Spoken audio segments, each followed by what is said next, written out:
Buddhaṃ saraṇaṃ gacchāmi, Dhammaṃ saraṇaṃ gacchāmi, Saṅghaṃ saraṇaṃ gacchāmi.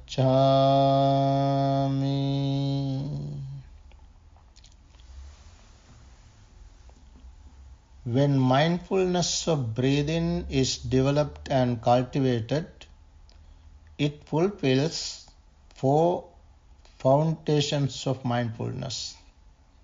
When the 4 foundations of mindfulness are developed and cultivated, they fulfill 7 factors of enlightenment. When the 7 factors of enlightenment are developed and cultivated, they fulfill true knowledge and deliverance. Friends, this is one of the utterances of the Buddha from this very discourse which we are going to discuss tonight. Tonight, we want to understand mindfulness of breathing, which is a very important factor to be practiced, developed by each and everyone who follows the words of the Buddha. As the Buddha himself practiced this, realized this, with his experiential wisdom, he taught us that there are 16 different stages of breath. Tonight we are going to understand these 16 different stages of breath. As the Buddha gave a special discourse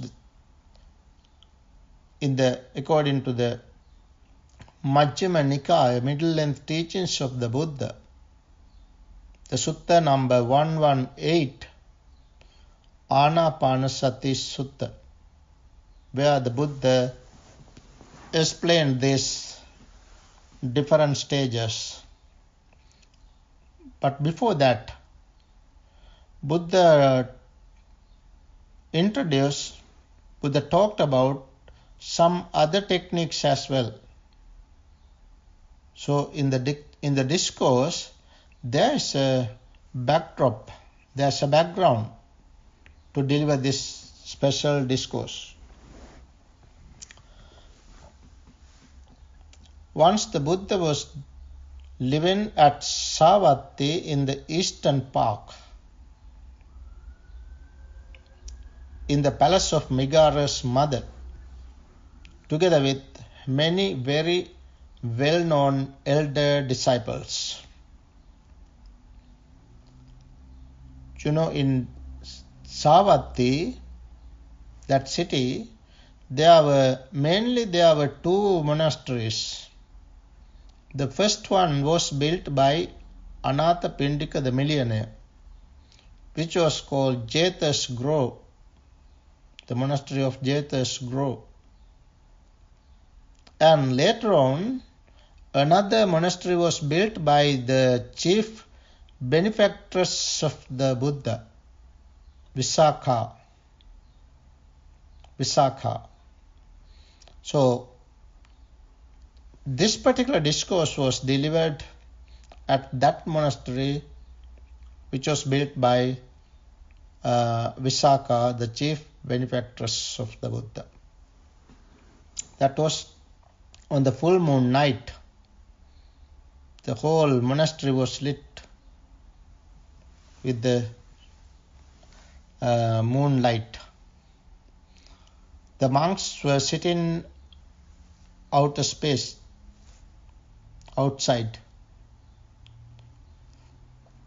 They were sitting on the ground. Groups. Buddha saw different groups of monks.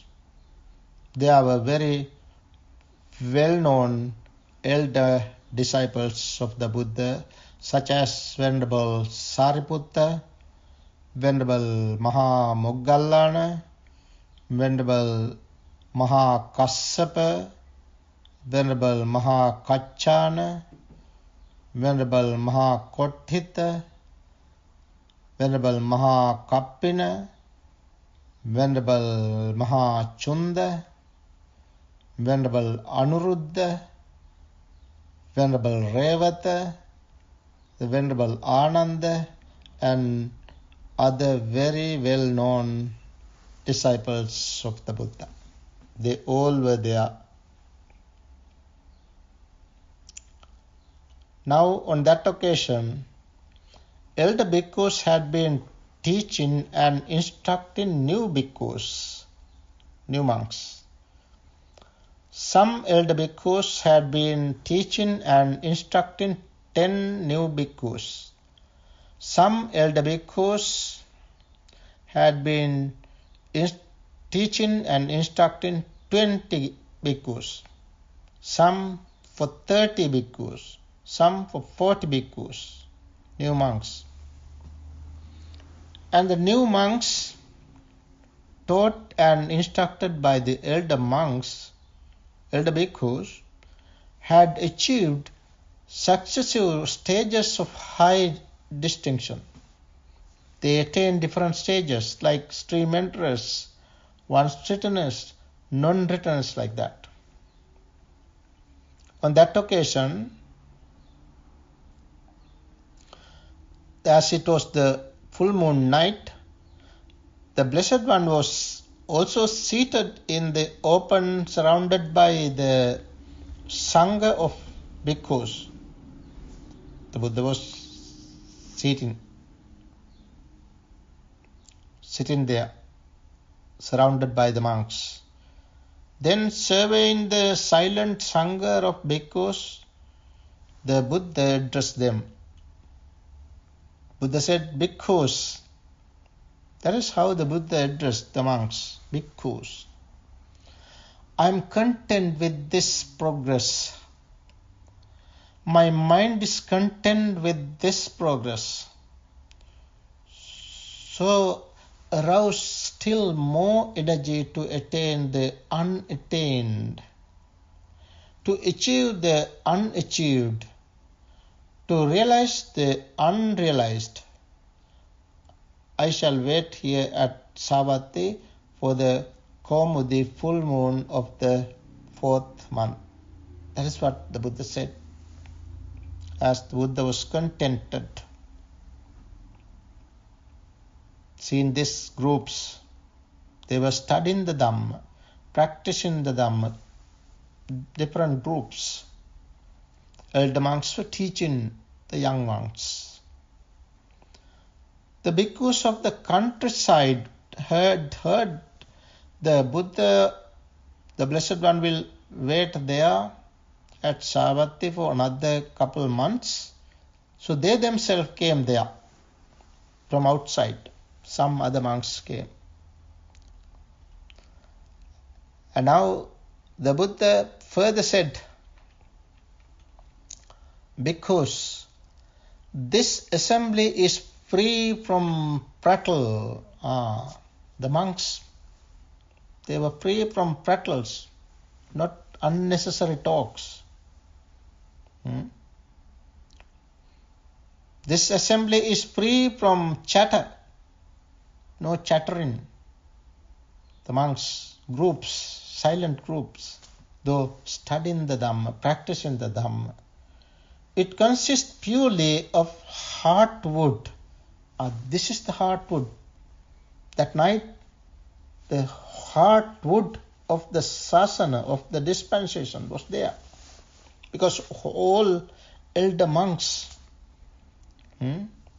eminent, prominent monks were there. Such is this Sangha of bhikkhus. Such is this assembly. Such an assembly as is worthy of gifts, worthy of hospitality, worthy of offerings, worthy of reverential salutation, an incomparable field of merit for the world.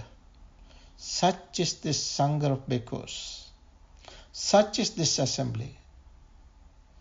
Such an assembly that a small gift given to it becomes great, and a great gift greater. It becomes greater.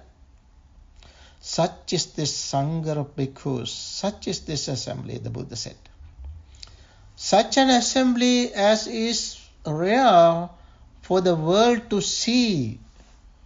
Such is this Sangha of Bhikkhus. Such is this assembly. Such an assembly as would be worth journeying many leagues, many miles, with a travel bag to see.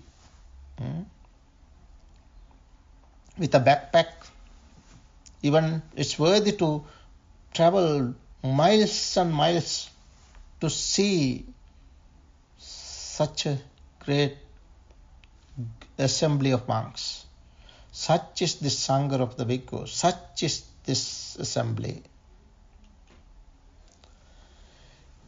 Further, Buddha said who the monks, what type of monks were there.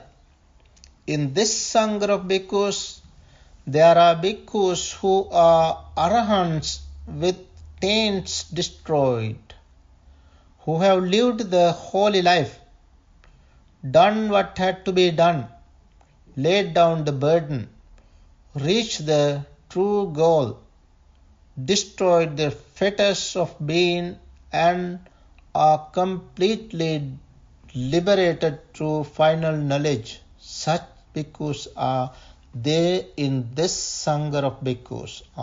Then the Buddha said, there are arahants, enlightened ones, fully enlightened ones in these groups. Then said, in this Sangha of Bhikkhus, there are bhikkhus who, with the destruction of the 5 lower fetters, are due to reappear spontaneously in the pure abodes, and there attain final nibbana, without ever returning from that world. Such bhikkhus are there in this Sangha of Bhikkhus. That means non-returners are there.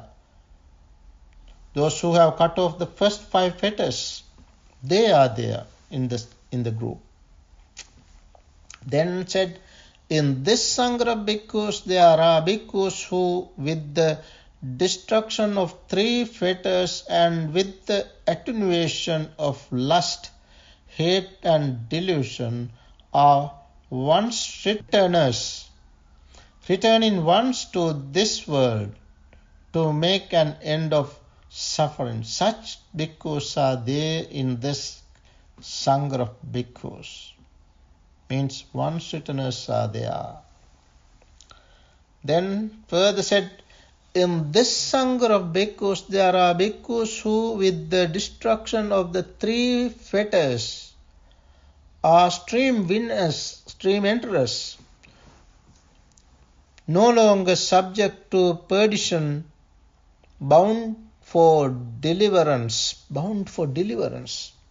headed for enlightenment. Such bhikkhus are there in this Sangha of Bhikkhus. Means there are stream enterers. In this Sangha of Bhikkhus, there are bhikkhus who abide devoted to the development of the 4 foundations of mindfulness. Now further says, in this group, in these groups, there are different groups.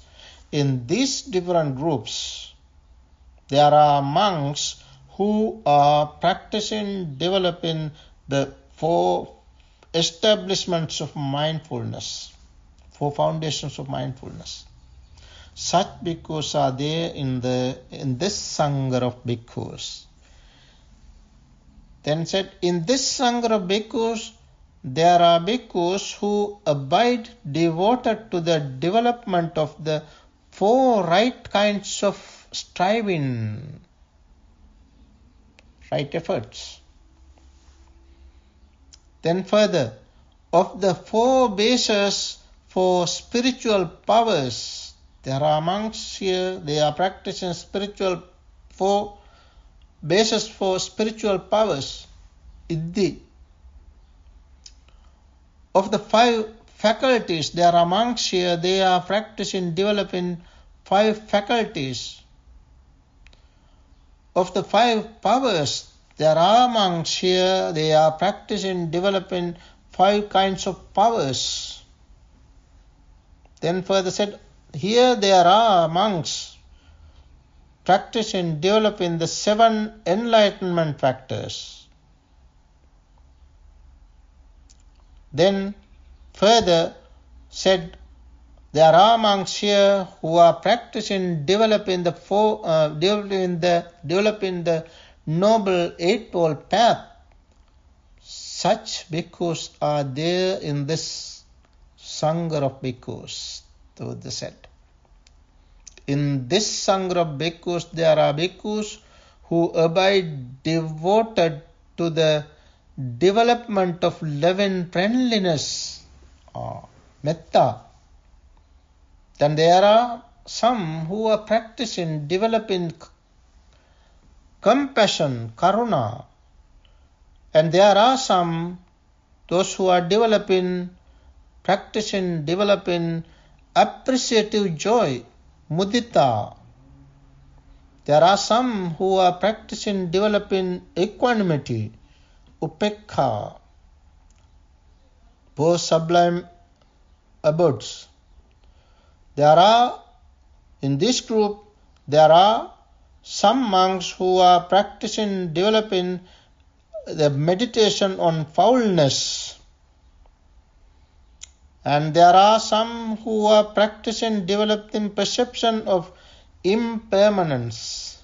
Such bhikkhus are there in this Sangha of bhikkhus. In this Sangha of bhikkhus, there are bhikkhus who abide devoted to the development of mindfulness of breathing. This is how the Buddha categorized this. The groups, the different groups. In these groups, the Buddha said, there are different monks who are practicing these different kinds of meditations, these different methods of meditations. Finally said, there are monks who are practicing developing mindfulness of breathing. Now let's understand what the Buddha said on mindfulness of breathing. Buddha said, introducing the mindfulness of breathing, Buddha said what I said at the beginning of the talk. Buddha said, when mindfulness of breathing is developed and cultivated, it is of great fruit and great benefit. Great fruit and great benefit. When mindfulness of breathing is developed and cultivated, it fulfills the 4 establishments of mindfulness. You practice, develop only one thing. What is that one thing? Mindfulness of breathing. Then what happened? It fulfills 4 things. It fulfills 4 things. It fulfills the 4 foundations of mindfulness. When the 4 foundations of mindfulness are developed and cultivated, they fulfill 7 factors of enlightenment. Then when you practice, develop 4 things, then they fulfill 7 things. What are the 7 things? 7 factors of enlightenment. When the 7 factors of enlightenment are developed and cultivated, they fulfill 2 things. What are the 2 things? True knowledge and liberation. What is true knowledge? True knowledge is the knowledge of the 4 noble truths. 4 noble truths.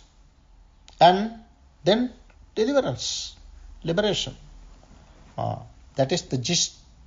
That is the gist of the of this particular topic, mindfulness of breathing. Then the Buddha explained how to practice, how to develop mindfulness of breathing. Buddha says, how bhikkhus is mindfulness of breathing developed and cultivated so that it is of great fruit and great benefit. For this purpose, the Buddha recommended some places where we can practice properly, congenial place to practice. He says, here a bhikkhu gone to the forest or to the foot of a tree or to an empty hut, empty house. So here we have empty houses. Or even as it is the summer, we can sit under a tree. When you go to your backyard, go to the woods next to your house, that is what I do. Go to a tree, go to a foot of a tree and practice.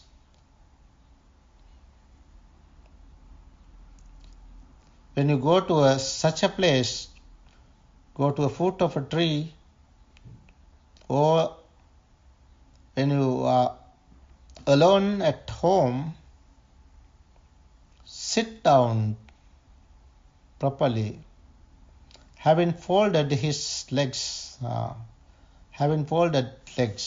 crosswise, cross-legged. Sit cross-legged in order to practice mindfulness of breathing. That is the particular posture recommended by the Buddha, cross-legged. Then set body erect, keep the body erect. Establish mindfulness in front of him. Give attention to the front of your face.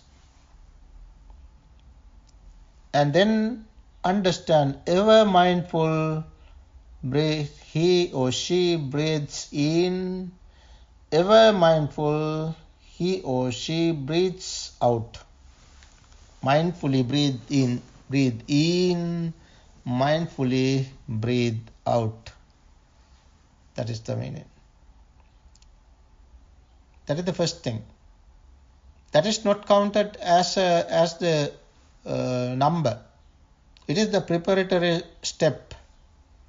Just like you want to, when you go to certain stairs,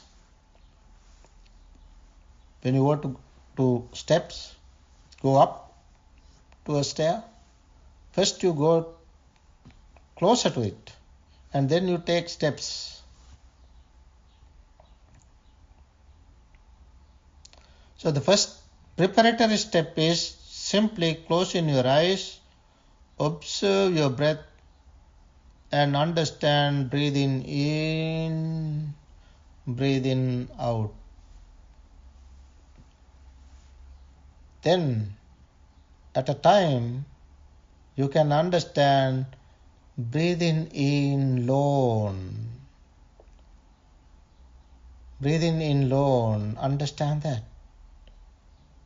Then breathing out alone.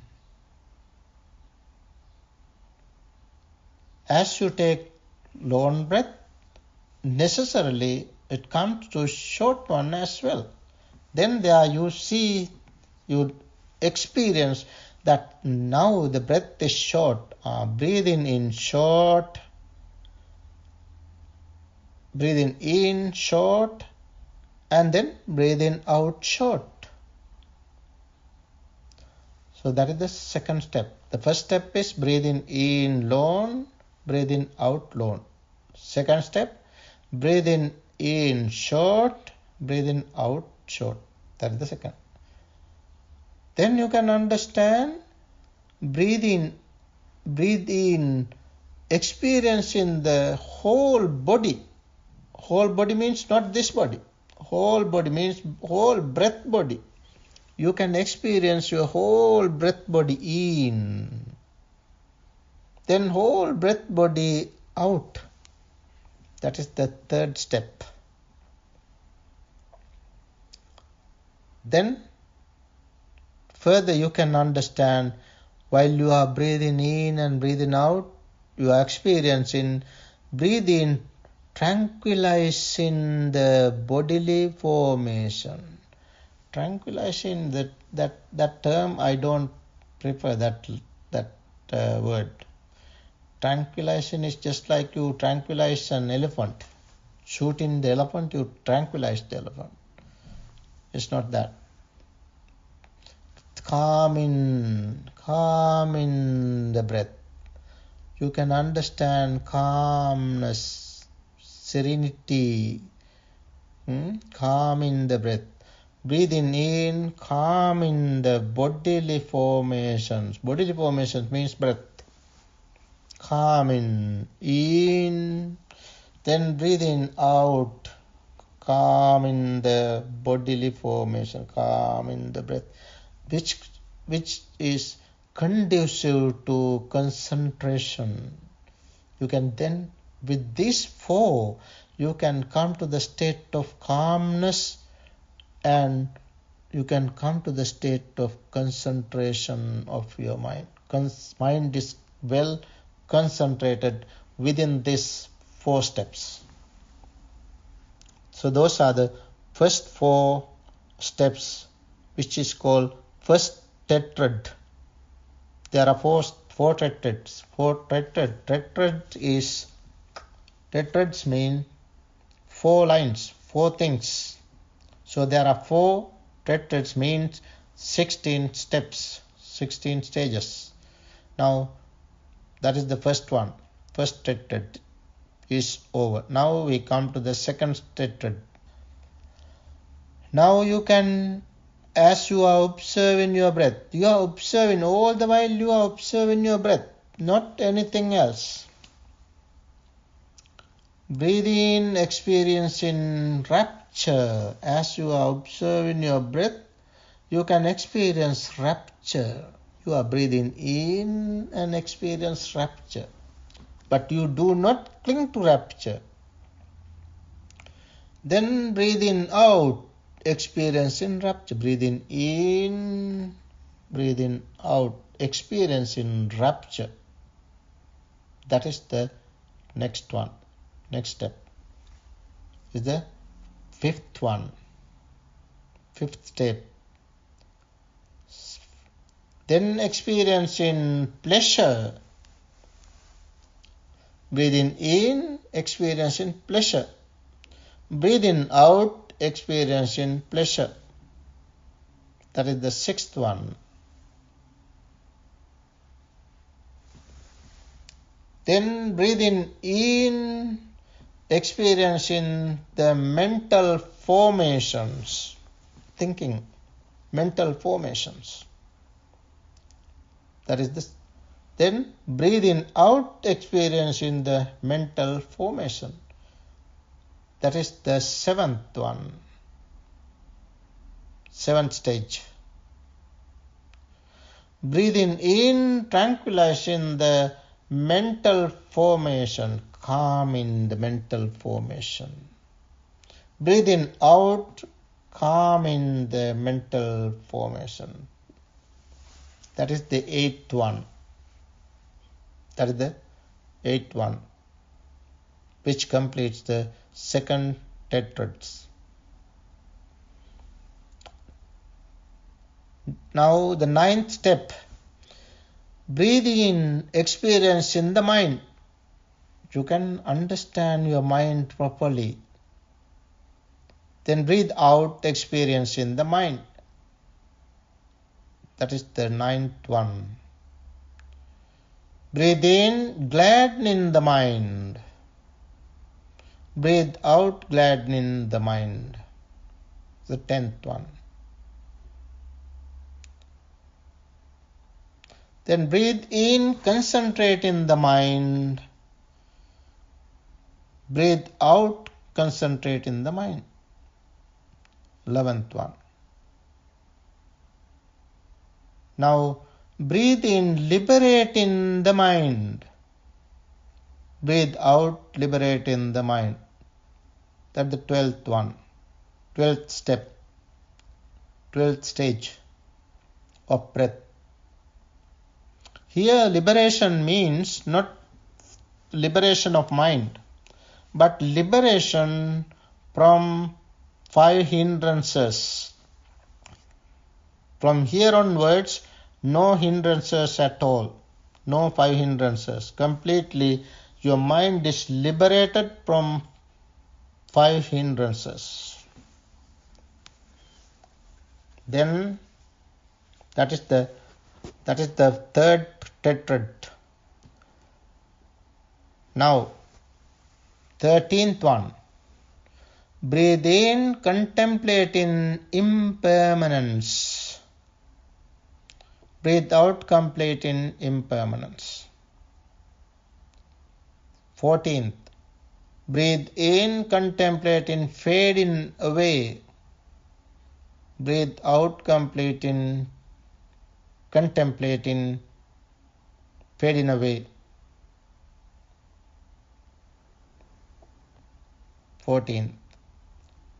Breathe in, contemplating cessation. Breathe out, contemplating cessation. 15th. Breathe in, contemplating relinquishment. Breathe out, contemplating relinquishment. 16th one. Those are the 16 stages of breath. In other words, 4 tetrads. Bhikkhus, the Buddha said, Bhikkhus, that is how mindfulness of breathing is developed and cultivated so that it is of great fruit and great benefit. When these 4 establishments of mindfulness are developed and cultivated, 7 factors of enlightenment are fulfilled. So, when these 16 steps of breath are developed and cultivated, 4 establishments of mindfulness are developed, fulfilled. How the 4 establishments of mindfulness are fulfilled? When breathing in and breathing out, experiencing long breath, short breath, experience whole body, experiencing tranquilizing or calming the breath body. Means first tetrad. When you practice, develop the first 4 steps, you are practicing, developing the first components of the 4 establishments of mindfulness, which is contemplation of body as body. When you are practicing the second tetrad,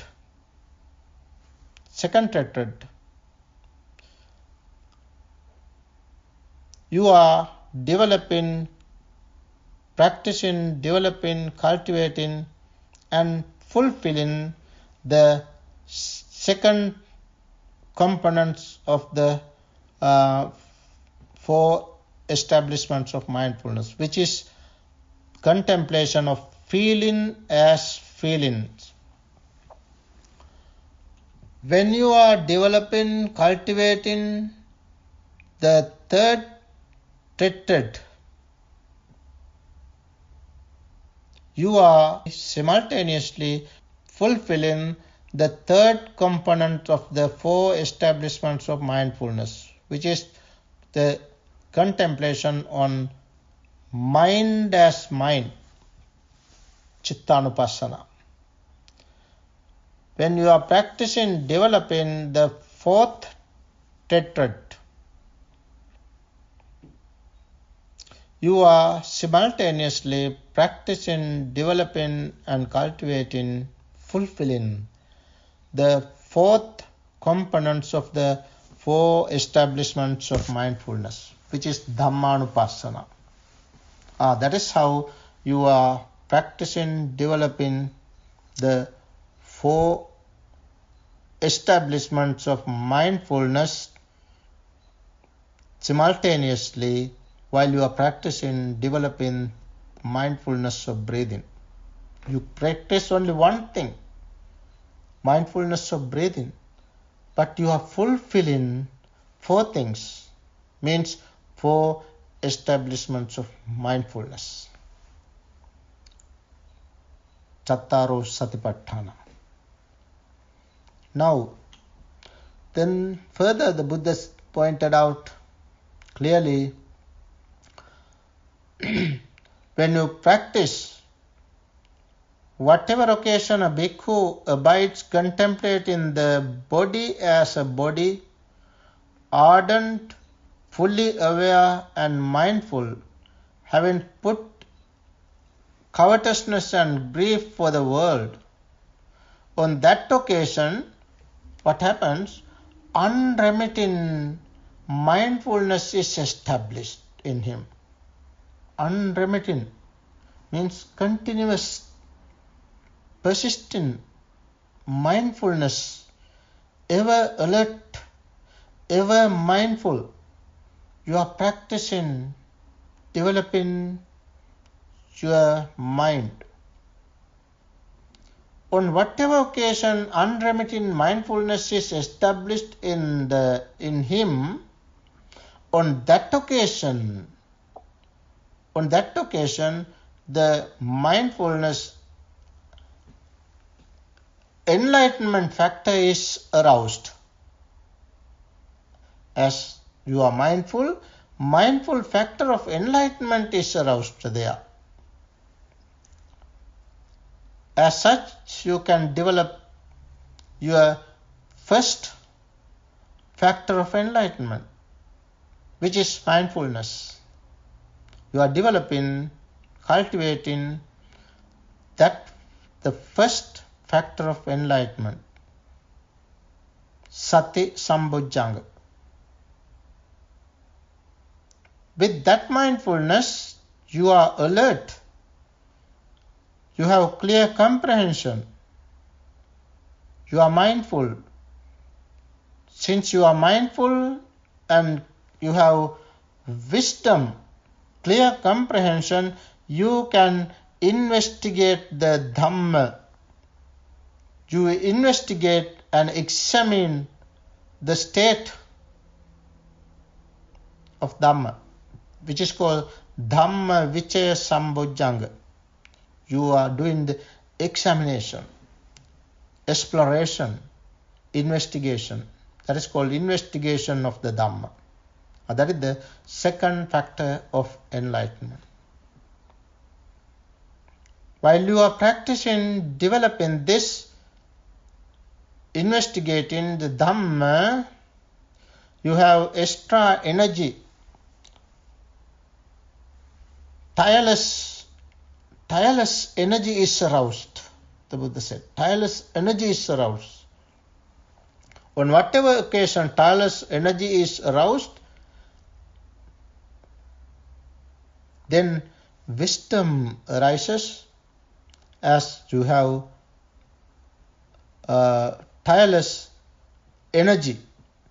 That is called Virya Sambojjhanga. You are developing, cultivating that Bojjhanga, the factor of enlightenment, which comes to the fulfillment. While you are practicing, developing that factor of enlightenment, as you have aroused energy, you want to do it further. You are doing it further, more and more, where rapture arises. As rapture arises, it is you are experiencing rapture as a factor of enlightenment.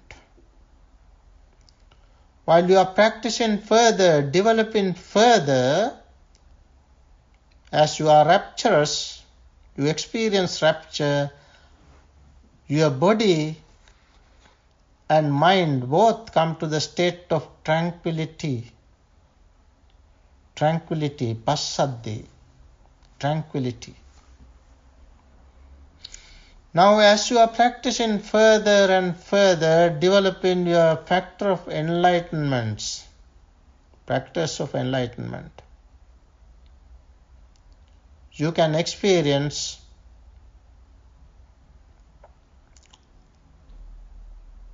concentration.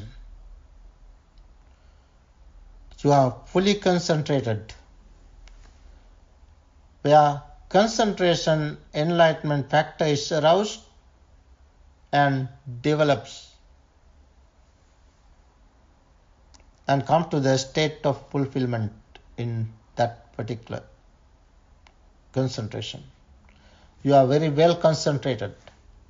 Where you can see inside. You can see inside because of your well-developed concentration. You can see true.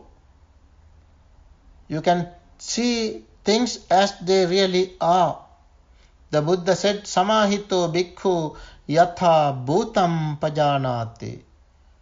The bhikkhu, the practitioner who has developed concentration, concentrated bhikkhu, concentrated practitioner sees true, sees things as they really are. When you see the inside, upaikkati, you see inside, where you have upekkha, equanimity. Equanimity as a factor of enlightenment. Friends, in such a way, the practitioner can develop these 7 factors of enlightenment. Of the 7 factors of enlightenment, the last one is equanimity, to which suffering can understand as suffering, suffering as suffering, where his mind is steady. He has a balanced mind. With a balanced mind, one should see suffering. Otherwise, one is disgusted. One cannot bear it up, cannot understand suffering as it is if you have no equanimity. So, as you have equanimity as a factor of enlightenment, you can see suffering as suffering. Then you can see, understand the cause of suffering as the cause of suffering. Then you can understand, realize that the cessation of suffering as the cessation of suffering, and you can understand the path leading to the cessation of suffering as the Noble Eightfold Path. In such a way, you can realize true knowledge. True knowledge means the 4 noble truths. With that realization of the 4 noble truths, you can realize real peace, real happiness of Nibbana. Friends, this is the wonderful teachings of the Buddha. Let's all read this Dhamma, listen to this Dhamma, examine this Dhamma, study this Dhamma, practice this Dhamma, and experience this wonderful teachings of the Buddha. Let's try to experience this wonderful real bliss of Nibbana here in this very world. May we all attain that real peace, real happiness of Nibbana. Sadhu, sadhu, sadhu.